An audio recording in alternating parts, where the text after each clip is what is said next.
નમસ્કાર। અત્યારે જોવા જઈએ તો રાજ્યભરની અંદર સાર્વત્રિક વરસાદનો રાઉન્ડ ચાલી રહ્યો છે, જેમાં બંગાળની ખાડીની એક સિસ્ટમ છે એ અત્યારે ગુજરાત, રાજસ્થાન અને મધ્યપ્રદેશના બોર્ડર લાઇન ઉપર છે। હવે આમ જોવા જઈએ તો આ સિસ્ટમ છે બંગાળની ખાડી તરફથી આવી છે, એ સાથે અરબ સાગર પણ ઘણા સમયથી સક્રિય છે, જેને કારણે મોન્સૂન ઓફશોર ટ્રફ હોય છે એ પોઝિટિવ ફેઝમાં છે। અને આ જે સિસ્ટમ છે બંગાળની ખાડીમાં જ્યારે બની ત્યાર પછી મજબૂત થઈને ડિપ્રેશન બની હતી, ત્યાર પછી વધુ મજબૂત થઈને ડીપ ડિપ્રેશનમાં ફેરવાય, પણ સિસ્ટમ જ્યારે મધ્યપ્રદેશ સુધી પહોંચી ત્યારે એક વખત નબળી પડીને ડિપ્રેશનમાં ફરીથી આવી। એ પછી આ સિસ્ટમ છે ગુજરાત નજીક આવીને વેલમાર્ક લો પ્રેશરમાં ફેરવાઈ અને અત્યારે આ સિસ્ટમ છે લો પ્રેશર કેટેગરીની અંદર છે। જો કે લો પ્રેશર કેટેગરી હોય તો પણ એ વધુ વરસાદ આપવા માટે સક્ષમ હોય છે, જેની અંદર જોવા જઈએ તો સિસ્ટમ અત્યારે અરવલ્લી, ઉદયપુર જે રાજસ્થાનનું છે એના દક્ષિણ ભાગોની અંદર અને મધ્યપ્રદેશના અમુક ભાગો ઉપર અત્યારે એનું સેન્ટ્રલ પાર્ટ છે, અને એના જે આઉટર ક્લાઉડ હોય છે, એનો ઘેરાવો હોય છે, એ મોટા ભાગના જે આઉટર ક્લાઉડ છે એ ઉત્તર ગુજરાત અને મધ્ય ગુજરાત ઉપરથી પસાર થઈ રહ્યા છે, જેને કારણે આ સિસ્ટમને હિસાબે દક્ષિણ ગુજરાત, મધ્ય ગુજરાત અને ઉત્તર ગુજરાતની અંદર આજ તારીખ સુધીમાં ભારેથી અતિ ભારે વરસાદ પણ નોંધાયો છે। હજુ પણ આવનારા 2 દિવસ સુધી રાજ્યની અંદર સારા એવા વરસાદની શક્યતાઓ છે। જો આવનારા 2 દિવસની વાત કરવા જઈએ તો આવતીકાલે 2 ઓગસ્ટ 2026ના રોજ સાંજ સુધી મધ્ય ગુજરાતનું અમદાવાદ, ગાંધીનગર, આણંદ, નડિયાદ, ખેડા, વિરમગામ અને વડોદરા સહિતના વિસ્તારની અંદર હજુ પણ મધ્યમથી ભારે ને 1-2 સેન્ટરની અંદર ભારેથી અતિ ભારે વરસાદ જોવા મળે તેવી શક્યતાઓ છે। ઉત્તર ગુજરાતમાં પણ સાર્વત્રિક તમામ જિલ્લાની અંદર સામાન્ય કરતાં વધુ વરસાદની શક્યતાઓ છે। 1-2 સેન્ટરમાં ભારેથી અતિ ભારે વરસાદ જોવા મળશે,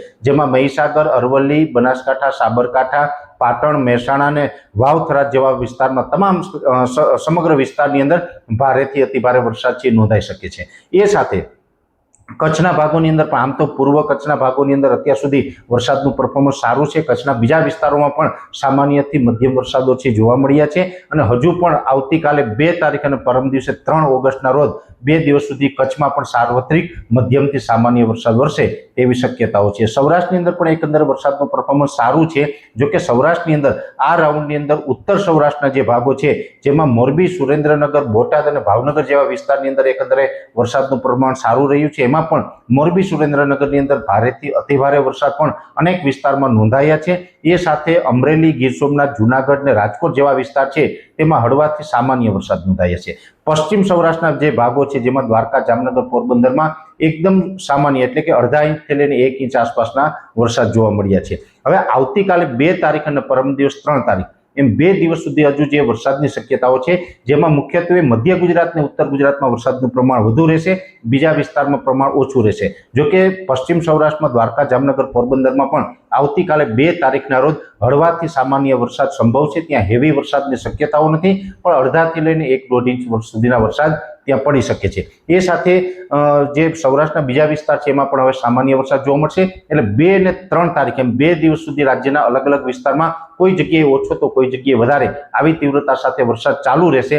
3 તારીખ બાદ આ સિસ્ટમ છે ગુજરાતથી થોડીક ઉત્તર દિશામાં આગળ નીકળી જશે, રાજસ્થાનના ભાગો તરફ થઈ આગળ નીકળીને સિસ્ટમ છે વિખાઈ જાય એટલે આપણે 4 અને 5 તારીખે એકદમ હળવા સામાન્ય ઝાપટા પડશે ને ત્યાર પછી આ વરસાદના રાઉન્ડમાંથી આપણે મુક્તિ મળશે અને સમગ્ર ગુજરાતનું હવામાન છે એ 5 તારીખથી એકદમ ખુલ્લું થાય અને ત્યાર પછી નવી સિસ્ટમ બને, નવો રાઉન્ડ આવે ત્યાર પછી આપણે નવા વરસાદની શરૂઆત થશે। બાકી વચમાં લગભગ 8 થી 10 દિવસનો 5 તારીખથી લઈને આપણે ગેપ આવે તેવી શક્યતાઓ અત્યારે અમને દેખાઈ રહી છે। ધન્યવાદ।